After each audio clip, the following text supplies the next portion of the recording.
There is someone who thinks about you in the quiet. Not once in a while. Not when it is convenient. Not when the moment is perfect and everything lines up neatly. They think about you in the ordinary moments, the ones that have no reason to carry your name but somehow do anyway. And I wonder if you have felt it. That subtle, unexplainable pull. That sense that something is shifting underneath the surface of your life. Even when nothing around you looks different yet.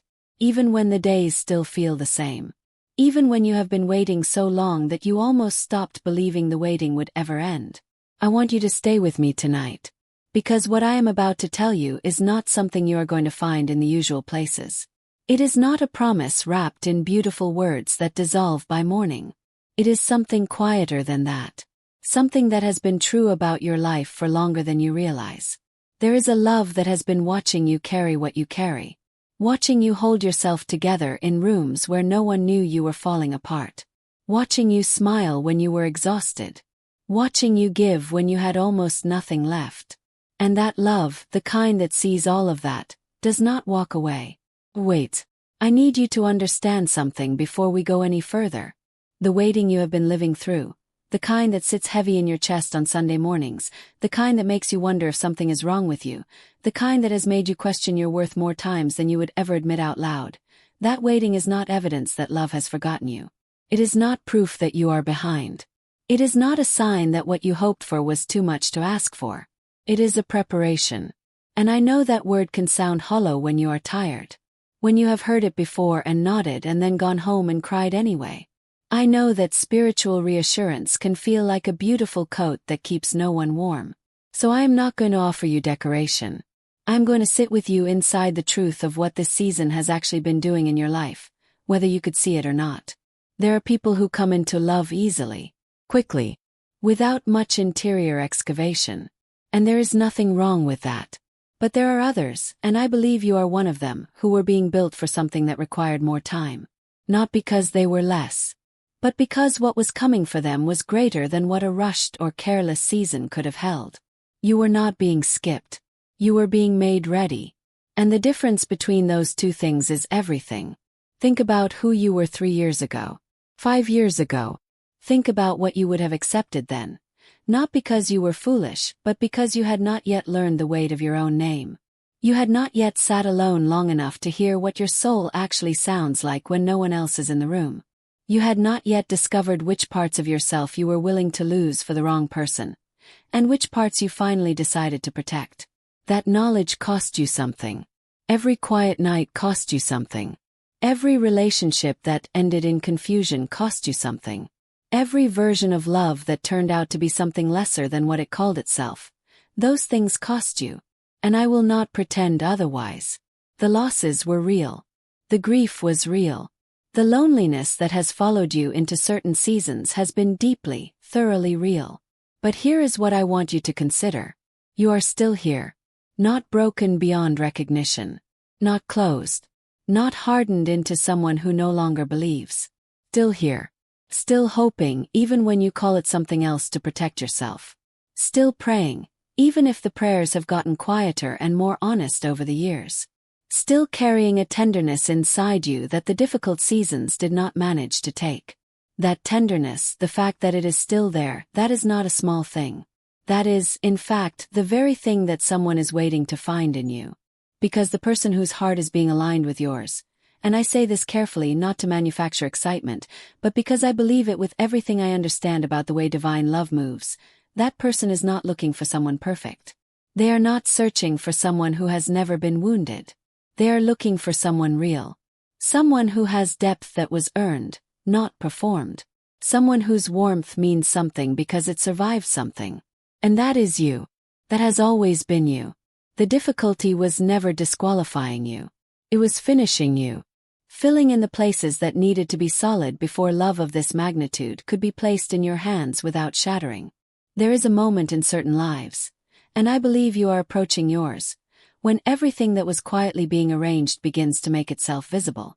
When the prayer you stopped finishing because it felt too vulnerable suddenly has an answer standing right in front of it. When the thing you needed arrives not with fanfare, but with a deep and unmistakable recognition. A stillness. A sense of This is what all of that was for. You are closer to that moment than your tired mind has let you believe. Do not close your heart now. Not now. There is something that happens to a person after a long season of waiting. It is subtle. Does not announce itself. It does not come all at once like a storm you can see approaching on the horizon. It comes gradually, the way light fades in the evening, so slowly that you do not notice how dark it has gotten until you are sitting in a room and you realize you can no longer see clearly. What happens is this. You begin to shrink your own expectations. Not because you decided to. Not because you sat down one afternoon and made a conscious choice to want less. But because wanting something deeply and not receiving it, repeatedly over time, teaches the heart a kind of self-protection. And the heart is intelligent. The heart learns. And so it begins to quietly lower the ceiling of what it allows itself to hope for, because hoping at full height has become too expensive. You start saying things like, I just want someone kind. I just want someone stable. I just want someone who shows up. And those things are true. Those things matter.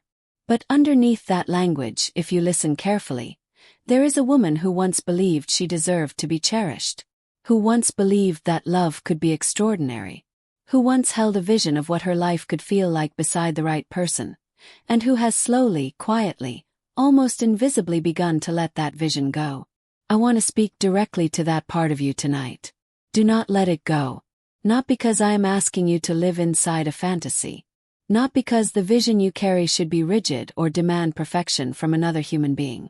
But because the size of your hope is connected to the size of what you are willing to receive. And if you have compressed your expectations down to the minimum, if you have trained yourself to ask only for the basics, you may walk right past something extraordinary without recognizing it, because you no longer believe it was meant for you. The angels do not bring small things to people who were built for depth. And I want you to hear that. Really hear it. You were not built for a love that merely tolerates you. You were not constructed, with all this feeling, all this complexity, all this capacity for devotion, so that you could end up beside someone who is simply present. Physical proximity is not love. Consistency without tenderness is not love. Staying without choosing, that is not love either. You know the difference. Your body knows the difference. There is a feeling your chest holds when something is right. A kind of settling, a quiet expansion, something that does not need to be analyzed because it simply is. And there is another feeling your body holds when something is wrong. A tightening, a low-level vigilance, a sense of always waiting for the other shoe to drop. You have felt both. And the fact that you have felt both means your discernment is alive. It means your inner knowing has not been completely buried under the weight of longing. That knowing, that quiet cellular intelligence, is one of your greatest protections. Do not override it. Do not talk yourself out of it. Do not let someone's potential silence the truth of what your body is already telling you. Because the one who is coming, and I use that word deliberately, with intention, with spiritual seriousness, the one whose path is being arranged toward yours is someone your body will recognize before your mind has the language for it. It will not be a performance you have to interpret. It will not be a puzzle you exhaust yourself trying to solve. It will be a recognition. Something ancient and quiet and unmistakable. Like returning to a place you have never been but somehow already know. Some of you have already met this person and do not yet fully understand what you are standing in front of. Some of you are days or weeks away from a conversation that will rearrange your understanding of what was possible. Some of you are in a season of interior stillness that feels like nothing is happening, but is actually the final preparation before everything begins to move. I cannot tell you exactly where you are in the sequence, but I can tell you that the sequence is real. And I can tell you that the divine does not prepare a table and then forget to invite the guest. You were invited long before you understood the occasion.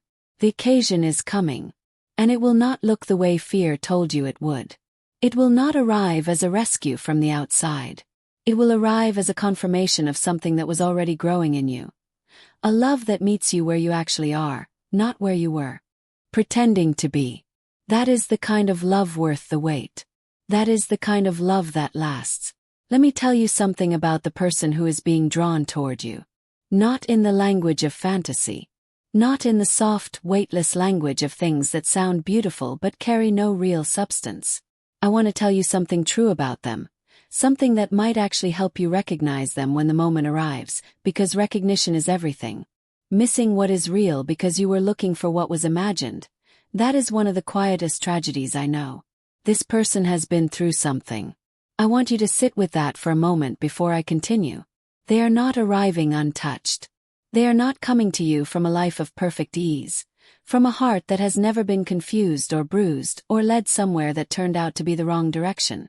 They are coming to you with a history, with questions they have not fully answered yet, with a tenderness they have learned to guard carefully, because the world has not always handled it well. And that matters. It matters because what you are going to build together will not be built on perfection. It will be built on something far more durable than that. It will be built on the decision, made quietly, made repeatedly, made especially on the days when it is not easy, to choose each other anyway. To stay present anyway. To keep turning toward each other even when turning away would be simpler. That is what lasting love is actually made of. Not the feeling at the beginning, though that feeling is real and it matters and you deserve to experience it fully. But the decision underneath the feeling. The commitment that lives deeper than emotion, that holds even when emotion fluctuates, that says, I see you, I choose you, I am not going anywhere. Not because everything is perfect, but because this is real and real things are worth protecting. The person coming toward you understands this. They may not have the words for it yet. They may not have arrived at this understanding through philosophy or spiritual study. They may have arrived at it through loss. Through the particular education that only heartbreak can provide. Through the experience of loving someone who did not love them back with the same depth, and surviving that, and coming out the other side with a clarity about what they will no longer accept and what they are no longer willing to give less than. In that way, their wounds are not warnings. Their wounds are qualifications. They have been refined by the same fire you have been refined by. Perhaps differently shaped, perhaps arriving from different directions, but the same essential fire, the one that burns away what is shallow and leaves only what is solid. And when two people who have both been through that fire find each other, there is a recognition that goes beyond attraction, beyond compatibility, beyond shared interests or aligned schedules or any of the surface things that people use to measure connection. It is a recognition of depth meeting depth, of survival meeting survival, of two people looking at each other and understanding without having to explain it, that they both know what it costs to still be standing, still open, still willing to try again. That moment of recognition, I want you to be ready for it. Not prepared in the sense of performing readiness. Not curated or rehearsed or arrived at through a checklist of self-improvement. Ready in the truest sense. Which means at peace with your own story. Which means no longer at war with your own history. Which means able to look at everything you have been through, the beautiful and the painful, the seasons of abundance and the seasons of absolute drought, and hold it all without shame.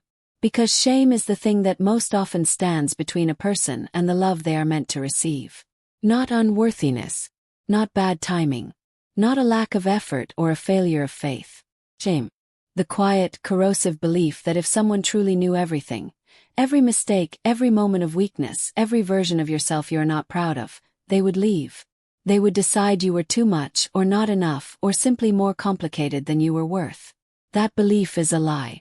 And I want to say that plainly, without softening it into something decorative. It is a lie. The person who is being prepared for you is not looking for a simplified version of you.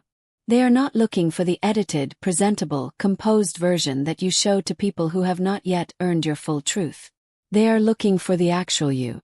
The one who laughs too loudly sometimes and cries at things that seem small and carries loyalties so deep they border on ache and loves people with a completeness that occasionally exhausts her. That version of you. That is the one they are coming for. And when they arrive, when you are sitting across from each other in some ordinary moment that neither of you will fully understand until later, you will feel something settle inside you. Something that has been slightly unsteady for a very long time. A part of you that has been holding its breath will finally, quietly, exhale. Not because they complete you. You were never incomplete. But because they see you, fully, clearly, without flinching. And being truly seen, after everything you have carried alone, is one of the most sacred things one human being can offer another. I want to talk about something that does not get spoken about enough in conversations like this one. Because most of the time, when people speak about love that is coming, about divine alignment, about a connection that has been prepared and set in motion by something greater than circumstance, most of the time the conversation stays in the beautiful places. Stays in the anticipation, the hope, the soft golden light of what is approaching. And I understand why. Hope is necessary. Anticipation is a gift. The ability to believe in something beautiful before it arrives is one of the most quietly powerful things a human being can do. But I want to go somewhere a little deeper tonight. 'Cause I think you are ready for it. There is a fear that lives inside many people who have been waiting a long time for love. And it is not the fear of never finding it, though that fear exists too, and it is real, and it deserves to be acknowledged. The fear I am talking about is subtler than that. It is the fear that lives on the other side of hope. The fear that arrives not before the good thing comes, but right as it is approaching. It is the fear of receiving it. The fear of actually having what you have been asking for. And I know that might sound strange. Why would someone be afraid of receiving the very thing they have been praying for? But if you sit quietly with yourself for a moment, if you move past the easy answer and go deeper, you may find that this fear is not so foreign after all. Because receiving love, real love, the kind that sees you clearly and chooses you consistently, requires something from you that is far more vulnerable than simply wanting it. It requires you to believe, at some essential level, that you deserve to have it. Not because you have earned it through perfect behavior. Not because you have finally become good enough or healed enough or put together enough. But simply because you are here. Because your existence itself carries a worth that does not need to be justified. And for many people, for many women who have given so much of themselves to others, who have made themselves smaller to make others comfortable, who have apologized for their needs and minimized their feelings and swallowed their truths to keep the peace, that belief does not come easily. Has to be chosen. Deliberately.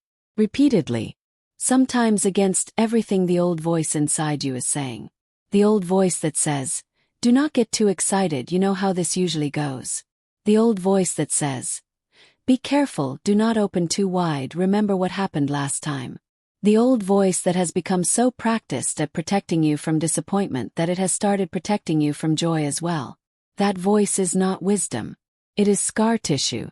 And scar tissue, for all the protection it provides, is not designed to be the outermost layer of a living thing.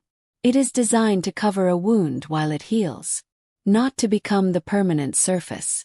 Not to be the first thing every new experience has to push through before it can reach you. You have healed more than you give yourself credit for. And part of what that healing asks of you now is the willingness to let the scar tissue soften. To allow the places that closed up in self-defense to gradually, carefully, on your own terms, begin to open again. Not recklessly. I am not asking you to abandon discernment. I am not suggesting you throw your hard-earned wisdom aside in the name of vulnerability. Wisdom and openness are not opposites.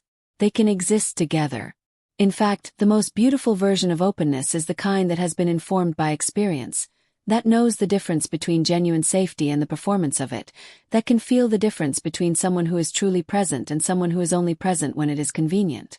You have that discernment. Trust it. But also trust this. That the divine does not align two people across years of preparation only to have one of them stand at the threshold and turn back. The preparation was not only about making you ready to meet this person. It was about making you ready to stay, to receive, to allow yourself to be loved without constantly waiting for it to be taken away. That is the deeper work. And it is the work that happens not in the waiting, but in the moment love actually arrives and asks you to open your hands. I think about the way certain people hold gifts. There are those who receive something beautiful and immediately begin worrying about losing it. Every moment of joy is shadowed by the awareness that joy can end. Every good day carries within it the anxiety of what comes after. And so they are never fully inside the gift. They are always standing slightly outside it, watching it with one eye while the other eye scans the horizon for the thing that will take it away. And then there are those who have learned, and it is a learning, it does not come automatically, to be fully present inside what is good. To let good things be good without pre-grieving their ending. To hold love with open hands, not because they do not care if it stays, but because they understand that grasping does not protect anything. That presence is the only real way to honor what you have been given. I want that for you. Not the anxious holding. The open, present, trusting kind. The kind that says, I am here. I am receiving this. I am not going to spend the gift worrying about the gift. That is what you are being prepared for. That is what all of this has been building toward. There is a moment that happens in certain relationships, and you will know it when it comes, where something shifts underneath the ordinary, where you are sitting in the most unremarkable circumstances. Maybe it is a Tuesday evening. Maybe the light is doing nothing special. Maybe you are not dressed beautifully or saying anything particularly memorable, and the person beside you looks at you, not the way people look at each other when they are trying to impress or be impressed, but the way someone looks at something they are quietly, deeply grateful to be near. And in that moment, without a single word being spoken, something in you understands. This is it. Not the version of it that you rehearsed in your mind during the long, quiet years. Not the cinematic arrival you half believed in and half dismissed. Something quieter than that. Something that lands not in the imagination but in the body. In the chest. In that place beneath language where the deepest truths live before they become words. This is the moment I want to speak about tonight. 'Cause I think it is important that you understand what it will actually feel like. Not so that you can manufacture it or chase it or mistake something lesser for it, but so that when it arrives you do not talk yourself out of it. So that the part of you that has become so practiced at skepticism, so well trained in the art of not getting your hopes up, does not step in and begin dismantling something real before you have had a chance to stand inside it. Real love does not always arrive loudly. In fact, the loves that last, the ones that are still gentle and deliberate 20 years in, the ones that have survived misunderstanding and distance and the ordinary erosions of time, those loves very rarely began with thunder. They began with something much smaller. A conversation that went longer than expected. A moment of being understood without having to explain yourself fully. A laugh that felt like relief. A silence that felt like home. Pay attention to those small things. They are not small. They are the beginning of everything. And I want to say something else. Something that may sit uncomfortably for a moment before it settles into truth. The person who is meant for you will not require you to perform. I want you to really hear that. Because so many of us have spent so much energy in relationships. Past relationships, almost relationships, the complicated in-between spaces that do not have clean names, performing. Performing happiness when we were uncertain. Performing confidence when we were afraid. Performing ease when everything inside us was working very hard to hold the shape of something effortless. And the performance was exhausting. Not because we were being dishonest in a calculating way, but because we were afraid that the unperformed version, the actual version, the one with the complicated feelings and the questions and the moments of uncertainty, would be too much. Would tip the balance. Would cause the person to look at us clearly and decide that what they saw was not quite what they had hoped for. So we managed ourselves. We edited ourselves. We presented the most favorable version and held our breath and hoped it would be enough. And sometimes it was enough to keep someone. But keeping someone with a performance means you are never truly kept. Because what they chose was the performance. And the actual you, the one who has been waiting quietly behind the careful presentation, never fully arrived. Never got to rest. Never got to simply be. What is coming for you is a love where you do not have to manage yourself. Where you can arrive as you actually are. Uncertain sometimes, complicated always, imperfect in the ways that make you human and specific and irreplaceable. And find that these things do not diminish how you are regarded. They deepen it. Because the person who is coming is not looking for a surface to admire. They are looking for a depth to know. And they will want to know yours. All of it. The history and the healing and the parts that are still mid-process. The opinions you hold carefully and the ones you hold fiercely. The way you love people with your whole self and the way that has sometimes left you depleted. The things that make you laugh without warning and the things that make you go quiet in a room full of noise. They will want all of it. And this, receiving someone who wants all of it, will require something from you that may be the bravest thing you have ever done. It will require you to let them have it. To stop guarding the full truth of yourself from the one person who has arrived specifically because they can hold it. To stop protecting yourself from the very love that was designed to protect you. To take the careful, considered risk of being fully known.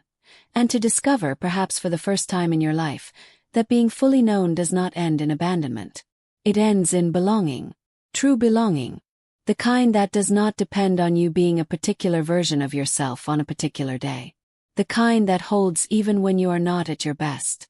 The kind that says, I am not here for the performance. I am here for you.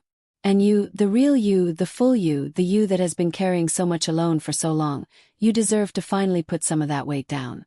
Not because someone else will carry it for you, but because beside the right person, it no longer feels like weight at all. Simply feels like your life. Your true, whole, unedited life. Finally being lived inside the warmth of someone who chose it. Chose you, with full knowledge and open eyes. That is what is approaching. That is what all of this quiet, difficult, sacred preparation has been for. I want to pause here for just a moment. Not because the message is finished. There is still something important I want to leave with you before we close. Something that I believe will be the part you carry with you longest. The part that will come back to you in a quiet moment weeks from now and land differently than it did the first time. But before I get there, I want to say something to you directly. If you have stayed with me this far, if you have been sitting with this message, letting it move through you, feeling the places where it touched something real, then I want you to know that this channel exists for exactly that. For the moments when you need to hear something true. When the noise of the world has gotten too loud and you need a place to come that feels like stillness. Like someone who understands. Like a voice that is not trying to sell you something or fix you or rush you toward a conclusion. Just a voice that sits beside you. And speaks honestly about what it means to be human and waiting and faithful and tired and still. Still believing in something beautiful. If that is what this has been for you today, I want to invite you to subscribe to this channel and walk with us every day. Not because numbers matter, but because this community, the people who gather here, who find their way to these messages at exactly the moment they need them, this community is something real. These are people like you. People who have been through seasons that left marks. People who still choose hope anyway. People who understand that faith is not the absence of doubt but the decision to keep moving even when doubt is present. You belong here. And if you subscribe, you will never miss a message that may have been made precisely for the moment you are living. Come and walk with us. Now let me tell you about the surprise. Because the title of this message made a promise. It said the truth will surprise you. And I have been moving toward that truth carefully because it deserved the space we gave it.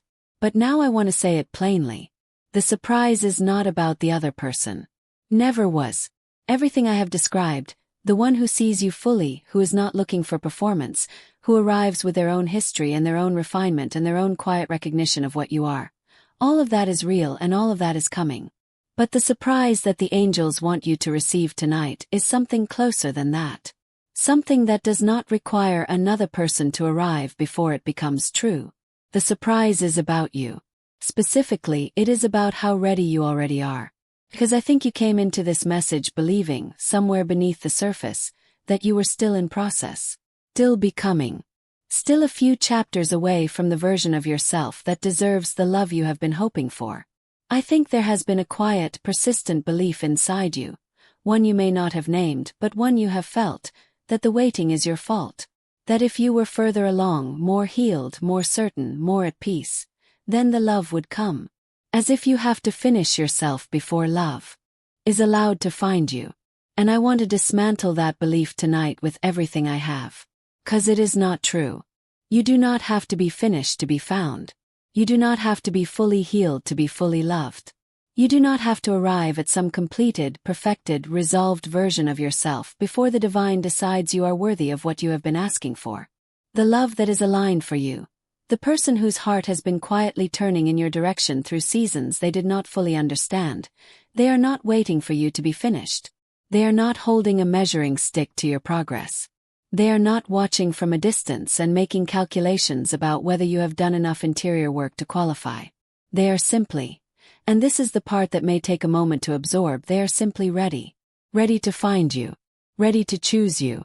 Ready to begin. And the question that the angels are gently placing before you tonight is not, are you healed enough, are you ready enough, are you good enough? The question is simply this. Will you let it happen? Will you allow what has been prepared for you to actually arrive? Will you keep your heart open just a little longer? Will you resist the temptation to close off the very place where love needs to enter, simply because staying open has cost you so much in the past? Will you trust, not blindly, not naively, but with the deep, informed, experience-tested trust of someone who has survived everything that came before? Will you trust that this time is different? 'Cause it is. Something has shifted in the spiritual atmosphere around your life. I do not say that to create excitement. I say it because I believe it is true. There is a movement happening in the unseen places. A convergence of things that were set in motion long before you were aware of them. Prayers you prayed in desperation that you forgot about entirely. They were heard.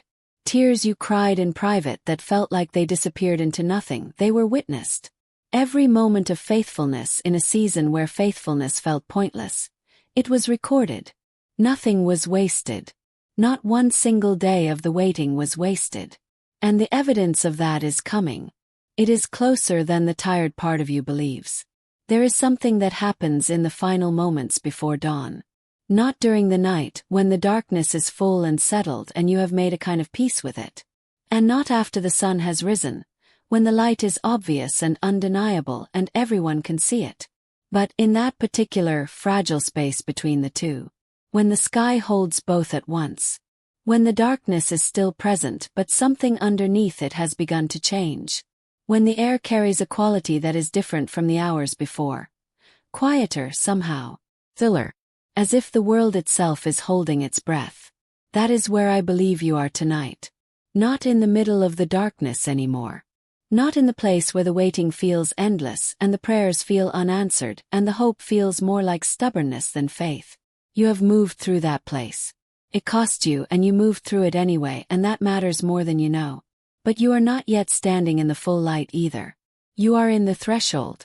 And the threshold is the most sacred space there is, because it is the only place where you can still feel both what was and what is coming at the same time. Where the old story and the new story exist in the same breath. Where who you have been and who you are becoming are briefly, beautifully the same person. Do not rush through it. I know the impulse is to get to the other side as quickly as possible. To finally arrive. To finally exhale completely. To finally stop bracing for disappointment. To finally let yourself believe without the protective layer of doubt underneath the belief. I know how deeply you want to simply be there already.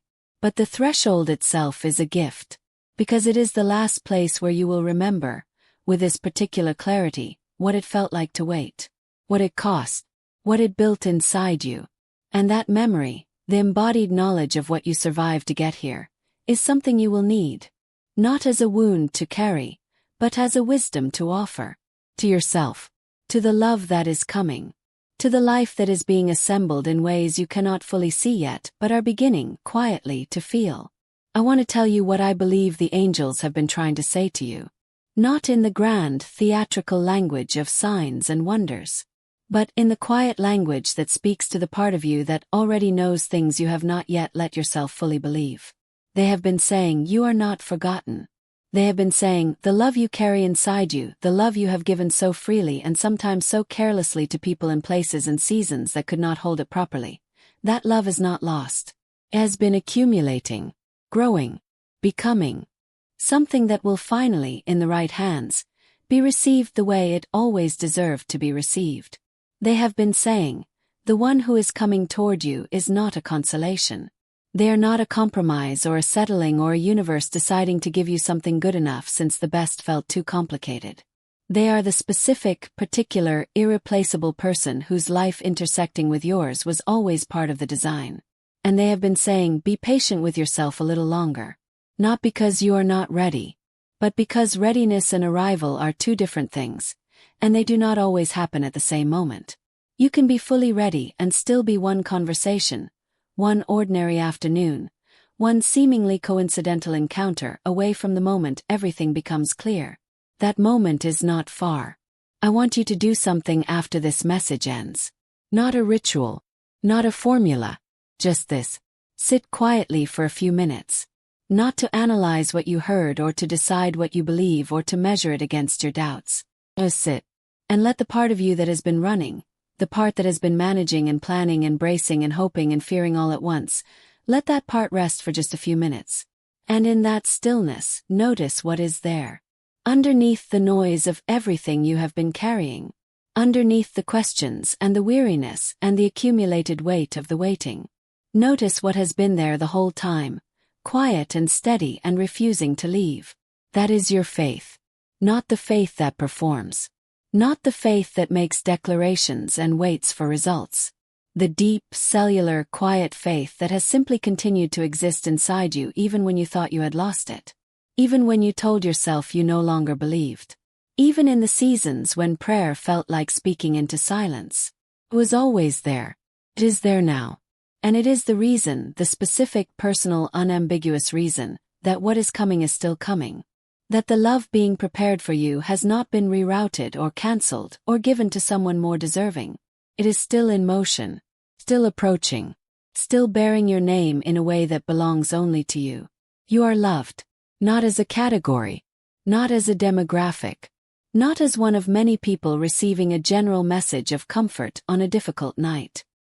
Specifically, by history, by the exact shape of everything you have been through and everything you are still becoming. That love, the divine love underneath all human love, the love that set this entire story in motion long before you understood you were in one, that love has never wavered. And neither, if you are honest with yourself, have you. That is the truth that was always going to surprise you.